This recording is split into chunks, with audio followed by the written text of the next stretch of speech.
Question number 1, Maddie Magician asks, do you have any tips for being more creative? If so, what are they? Thanks, from Maddie. Well, Maddie, there are a lot of ways to be creative, and I think the best way to be creative is just to try and create things. Sometimes it gets the ball rolling and you start thinking along the lines of a creator. So there are many different ways of being creative, however.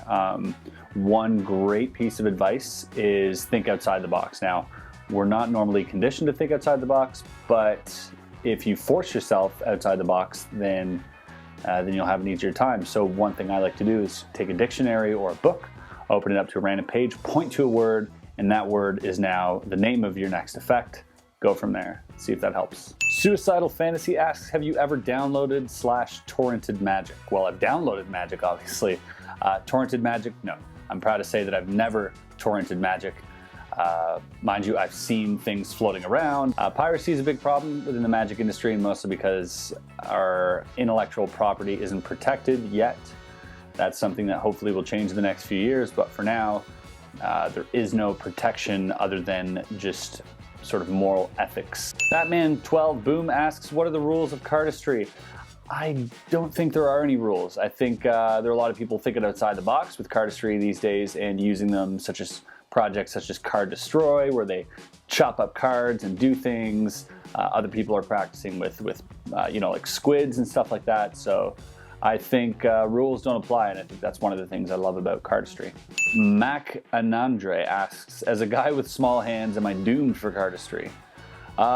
Yes. Actually, no. You'll have to work a little bit harder than people with really big hands. However, there are some things that you won't be able to do, or that you'll have a really, really hard time doing. My friend Chris Mayhew doesn't have the biggest hands in the world, and I've been trying to teach him sort of the judo flip by Franco Pascali, and just can't get it down due to his hand size. I believe that if he practices enough, he might eventually get it down, but definitely keep it up. You'll definitely find a way of doing things on your own, and who knows, you'll probably come up with some flourishes that people with big hands can't even do. So, Maddox Magic asks, how do you personally plan to keep your integrity as an artist, as a performer, and as a magician, whilst balancing the need to earn a living through illusionists and other magic retailers? Integrity is a big thing, I guess. How does one sell magic effects without appearing to be money hungry, right? I think that's your question.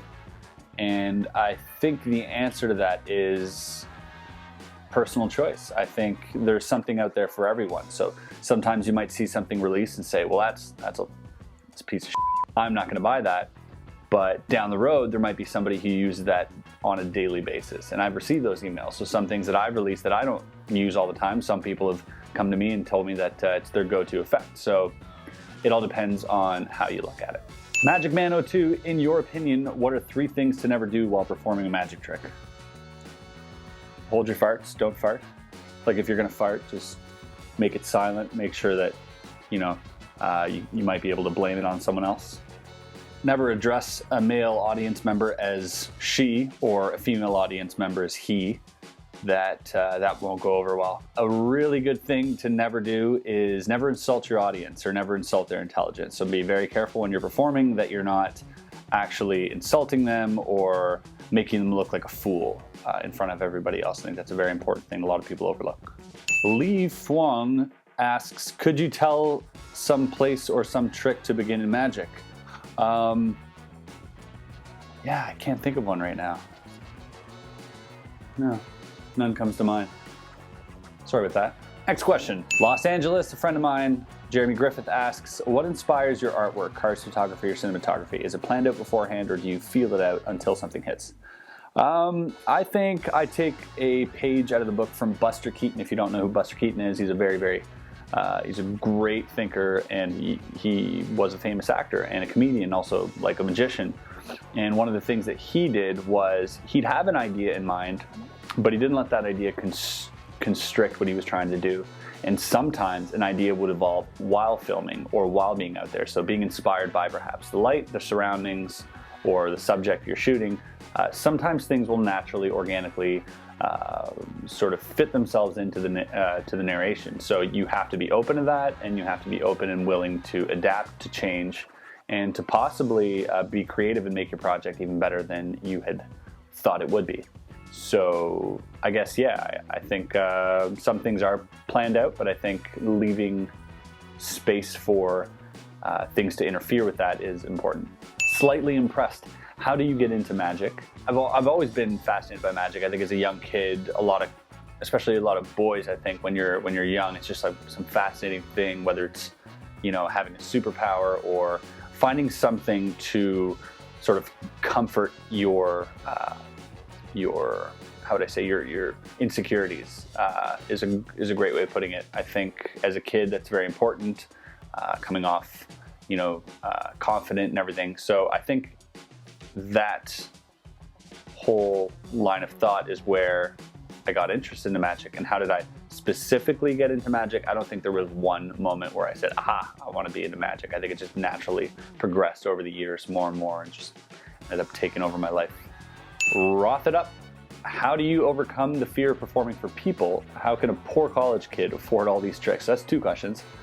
First off, how do you overcome the fear of performing for people?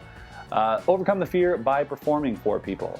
You know, you might do let's say you're a rock star, you might do a concert 1,000 times a year. I can guarantee you, before every one of those performances, the performer is slightly nervous, and sometimes more days than other. And that could be just because something he ate, or something that happened to him that day, or a thought that's running through his head. I think vulnerability is key. I think knowing that you're nervous and acknowledging that is a very important thing. If you try and deny it, and if you try to fight it, I think you will only fumble further. So I think embrace it, maybe let your audience know, but honestly, just go for it, man. Just balls to the walls. And how can a poor college kid afford all these tricks? You don't have to. There are plenty of books out there. There are plenty of free material if you go to the library, especially if you're in college. You'll probably find some books there where you can start.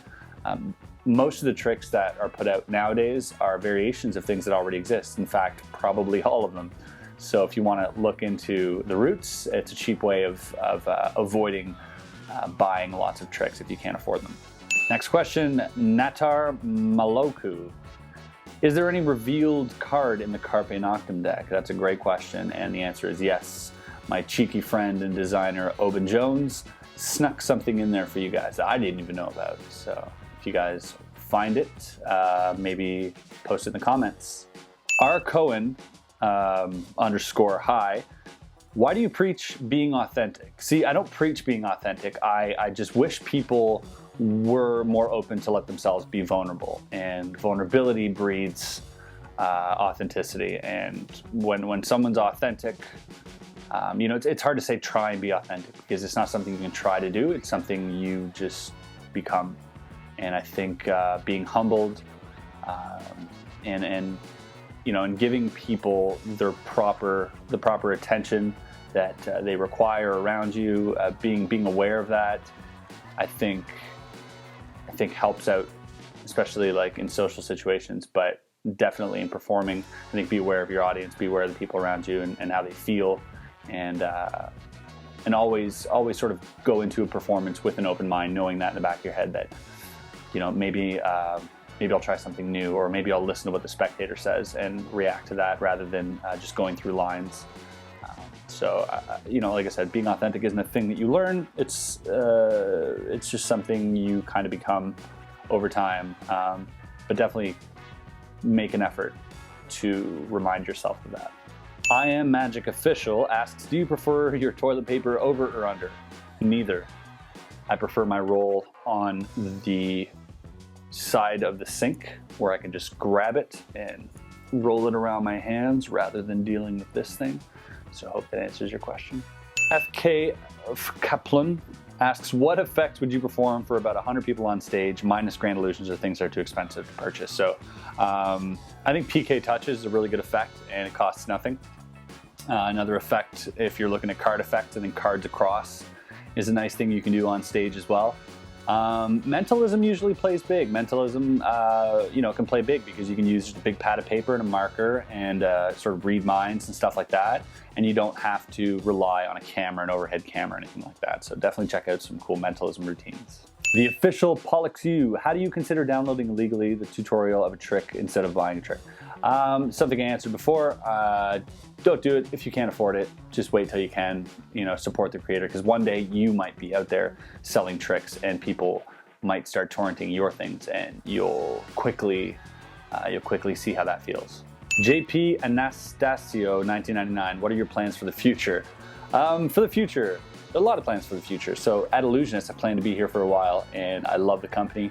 So I plan on releasing things. I plan on working with my friends on creating some very impactful and memorable magic, and hopefully helping Illusionist in their ever-growing sort of direction, and yeah, keep contributing to the magic community in any way I can. So for now, those are the plans. Consulting is definitely a thing I've taken a liking to, which I enjoy doing. So that's something I'll look into a little bit more probably. Jake DeClerc, what do you say when you fail a trick? How do you think magic on, Nate W808, how do you think magic on television affects the art of magic as a whole, and is it a positive or negative effect? That's a question that's been lingering around for a while, hasn't it? I don't believe that it affects the art of magic. I think art is very subjective. I think if it's art to you, it's art, and you can't really argue it. You can't judge anybody on their art. It's just one thing you can't do. So I think television is a different type of stage. So where stage performers will use wires and trapdoors, people on camera might use different methods that aren't available to those on stage. So it's a different platform. Now, whether I like one or the other is a different question, but I think they're both valid, and I think they both have their place. And if you at home are watching and the feeling you take away from that is magical, then I think that's magic. And that quote is from my friend Xavier Spade.